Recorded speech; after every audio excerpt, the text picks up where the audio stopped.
You already know. It's your boy TNC Laid, and I just jumped off the porch with Dirty Glove Bastard.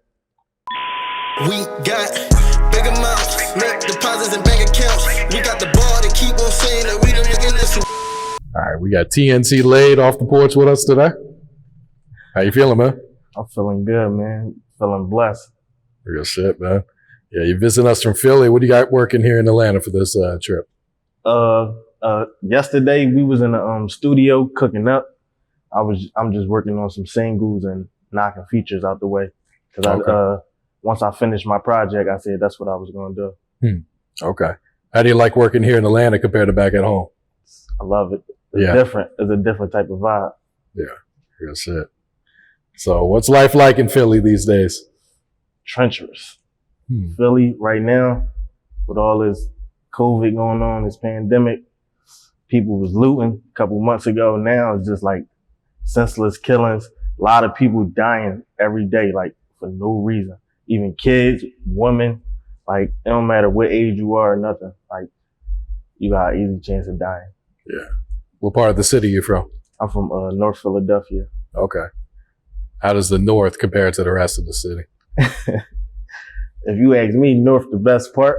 Of course, I'm gonna say that, but like I feel like anywhere I go, like outside of North, like the other parts of Philly, it just feels different, and I don't be liking it because it ain't what I'm used to. Yeah. So, how old were you when you first jumped off the porch? I probably was like 13, like middle school. Yeah. Were you getting into any trouble back then? I first started smoking. Like I was smoking since I was a kid, but I ain't like started doing like illegal stuff to probably like 16. Yeah. Yeah. Who put you on the smoking back then? See, I wouldn't have said this a few years ago because I ain't want to like tell nobody nothing like that. But it was I started smoking at my grandma's house, like with my cousins and my our friends, because like they was all older than us, so they was smoking first, and then like we got introduced to it, and I loved it. Yeah. What's one of the biggest life lessons you learned while growing up in Philly? Is that like since it's a very tough city to make it out of, like if you can make it out of Philly, like you can be like whatever you are, like because there's opportunities out there, but we don't really get a chance to see that because like people hate on each other. Like it's not like a city where everybody want to see each other win. So like if you can make it out of it, like that's a blessing, and take full advantage of it. Yeah. So you started off just writing poetry, right? Yeah, I was writing poems in middle school, and then as I got older, transitioned over. How old were you when you first started rapping then? I think I was like 16. Yeah. I was like 16 going on 17. Okay. Yeah. Who were some of your musical influences back then? See me, I like hip hop, like real hip hop, because my uncle, he used to play all the older hip hop artists. So like I grew up listening to like Nas, Jadakiss, Jay-Z, Meek Mill, DMX, Beanie Sigel. Like if you had bars, I heard you because my uncle made sure I listened to it. Yeah. So would you say your music is kind of the same way, where you put a lot of bars into it? Yeah. I really like when I can make songs and I can really rap, because there's not a lot of artists who can really do that. So when you can be able to switch it up, it shows how versatile you are. Yeah. So do you write your raps or do you freestyle and punch in? No, I write. Okay. Because like I started writing poetry, and like you don't freestyle poetry. So I just write because I can get a clear thought, and like I can edit it. Like when I write, I treat it like it's a paper. I'm gonna go over it, take out words I don't need, fix errors, so I feel like it's good enough. Yeah. What's your writing process like? What do you need? What are some essentials you need? I need some weed, some water, and I need my laptop, my headphones, and the charger so it won't die on me. Okay. What type of beats are you rapping over these days? Different type of ones. I really love sample beats. Okay. But it's a hard process with that because you can't really like make no money off it. Yeah. You gotta get it cleared, and most people ain't gonna let you do that. Mm-hmm. So samples would be number one, but I like beats with like instruments in them, like that could just give you a vibe that people relate to. Cause that's how, like, I choose my beats based off how I vibe to them. Like if I can come up with something to it or not, or if it's moving me. Yeah. So how'd you get the name TNC Laid? Well, TNC is an acronym. It stands for my movement. There is no competition. Mm-hmm. And my homie Rob, him and my brother made it up like 2014. But my friend, he ended up getting killed. So after he died, we just like ran with the name, and I just stuck to it and make sure like we live up to what he would have wanted us to do. And then the Laid part, like that was from a nickname I had as a child. I just cut it short as I got older. Cause my grandma used to call me Kool-Aid, like the Kool-Aid man. Cause she say like, when I smile, she said I got a big smile like him. So she just called me that. So everybody else started calling me it. And then I just cut it short as I got older. Bet. What can you tell us about your friend Rob, who passed away? He loves sports. He loves fucking bitches. He loves getting money, and he loves getting fly. So you said you really started taking it serious and launching a label, I guess is what it is now, right? After he had passed? Yeah, I made it TNC Entertainment, and I actually got like the LLC for it and everything. Okay. There any other artists on the label? Yeah. Like ain't nobody like got official paperwork, but there's a couple artists that rep it, like my brother Mike Raw, my cousin Quad Hustler, my homie Will Low, my homie Dre Loco, my homie Butter B, and just like anybody else who like we close with, they just rep it. Okay. We all support each other, so yeah. The unit. What's some of your goals for the label long term? I plan on establishing it as like a real independent label. Like once I get to a certain position, cause I want to be able to like sign artists and get them opportunities to provide for their families and like change their lives. Yeah. Would you be interested in signing with another label or partnering with another label? Yeah, it'd be a partnership. Like I ain't signing my rights over to them. It got to be a partnership to where I'm signed to my label, but my label got a partnership with them because I need to own my rights. And I ain't trying to be no slave for nobody. Because a lot of artists be getting fucked over. Oh, yeah. Real shit right there. All right. Talk to us about this EP, Free Agent. So basically, I was originally working on another project before this one, but we came to agreement like before I put that project out, because that's going to be like a whole like album worthy project. We just came to a conclusion that me and my producer, we should put an EP together to just like build up some chemistry and just like spark a wave so people can catch on to what I'm doing. So when I go drop the official project, and do like very solid numbers. Yeah. Who's the producer you work with on it? Schizo. Okay. Schizo T3R. He from Brooklyn. Okay. So I saw you mention that this is your best work yet. Why do you consider this your best work yet? Because like each song is different, like different flows. Like I'm actually saying like some real shit in it. I got songs where I'm really rapping, like no features, and it's just showing like that I can do anything. Like I feel like I can like jump into any crowd or wave, and I can give you like some hot shit. And most people not versatile like that. Yeah, let's talk about some of the songs on there, man. Number one, Hall of Fame. What can you tell us about Hall of Fame? Hall of Fame, it was just like, I was just like, bands though the song is called Free Agent. I meant the project is called Free Agent. Hall of Fame like falls right into that because a free agent gets drafted into a league, whether it's the NBA or the NFL.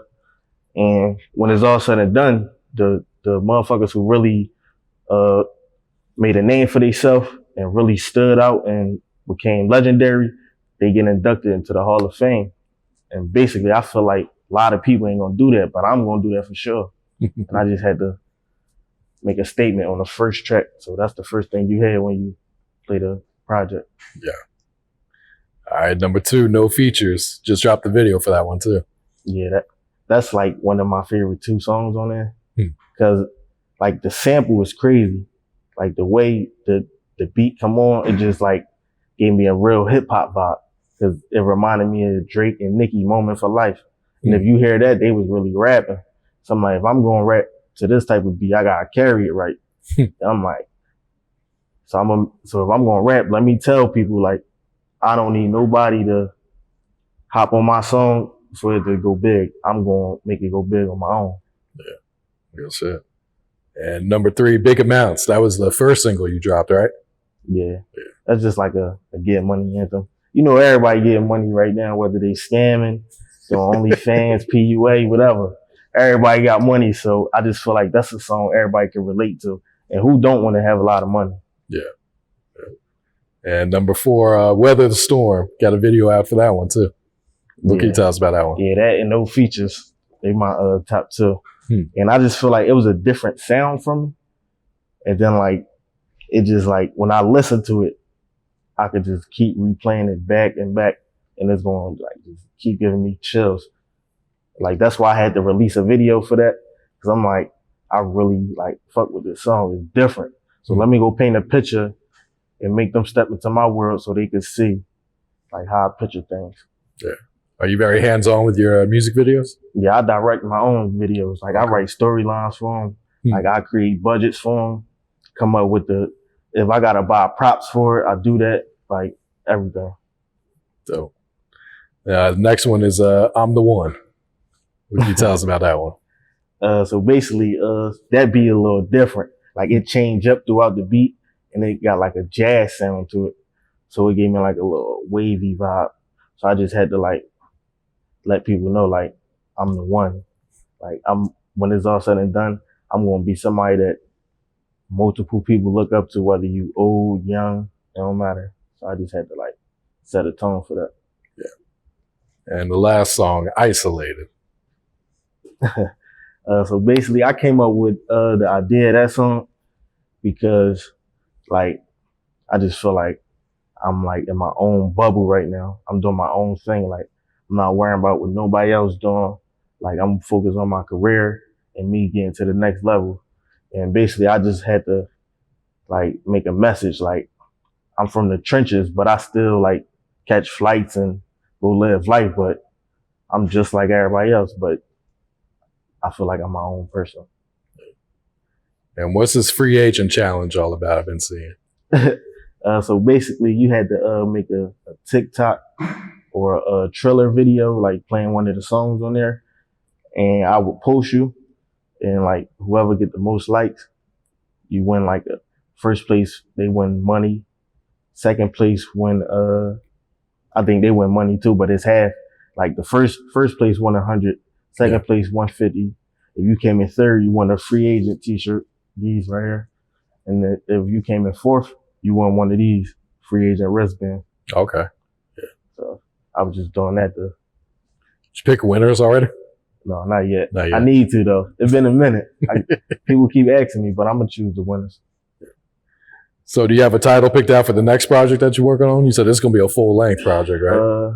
Visionary. Okay. Visionary. But I got something else that I'm gonna drop before that. Oh, really? Yeah, free agent deluxe version. Because you know it's the year of the deluxes, so I gotta come right with it. And when do you think the deluxe version will drop?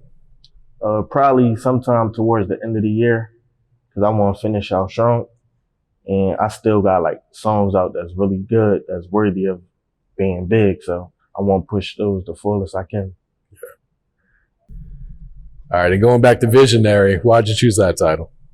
I basically chose that because like I consider myself as a visionary leader or a thinker, and like the track list that I had for that project was like if you would have listened to it from the beginning to the end, it would have been like a movie, like different.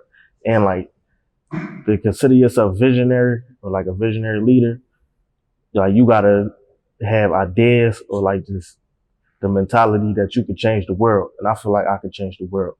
Like when I get to a certain level, I feel like I'm gonna be able to do that. Talk to us about Prime Royalties. So basically that's a little company I started. It's like I promote like music, but I promote like a lifestyle. Because when I go to like different cities or just like capture moments, like throughout the day that I thought was interesting, I just post it and like put like a quote to go with it, put a quote with it. Cause you know, like shit like that, like quotes, if I see like a nice picture with a motivational quote, I'm gonna go do some good shit that day. Like it's gonna motivate me to like, yo, today is grind time, like no playing. And like I just like show artists love on there because I feel like a lot of artists don't be getting shown a lot of love. Cause like a lot of these platforms, they just be trying to rip people out their money. So I do it for free. Like it was at a point I was even making like artists of the week just to like put a spotlight on a specific artist I feel like deserved it. And I was like also putting up like graphics that I was making.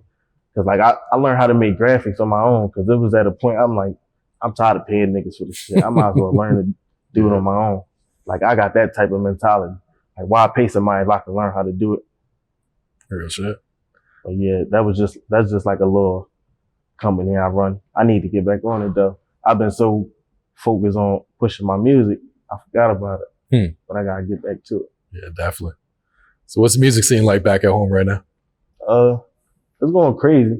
Like there's a lot of rappers in the city, like, but it's a very few handful that really stick out. Like, cause you know, like coming up today, like if somebody blow up, you got people who will try like copy their style and like try to sound like them, but that ain't even the proper way to get in the door because you gotta be different. They want something that they ain't hear yet. So it's like my circle, I feel like we got the hottest artists in the city, like hands down. And a lot of my homies not even like buzzing or nothing like, but I feel like we all got the potential. And like when one of us get on, it's over. We gonna crush the game. Like the labels gonna have to cut them checks. They gonna have to come right. Cause my circle the hottest and I'm gonna stamp that. Bet. All right. Any shout outs before we get you out of here? I want to shout out Loaf Management. I want to shout out my homie Benji, my man Skizzo, Thumb doing racks, my man Slim Moses, he shoot all my visuals. I want to shout out the whole TNC, APNL, Gas Boys, and whoever like support me. I want to shout y'all out because the support go a long way. Like I see that support and it keep me pushing. So shout out to the supporters and anybody who's showing real genuine love. We got big amounts, make deposits in bank accounts. We got the ball to keep on saying that we them young niggas who winning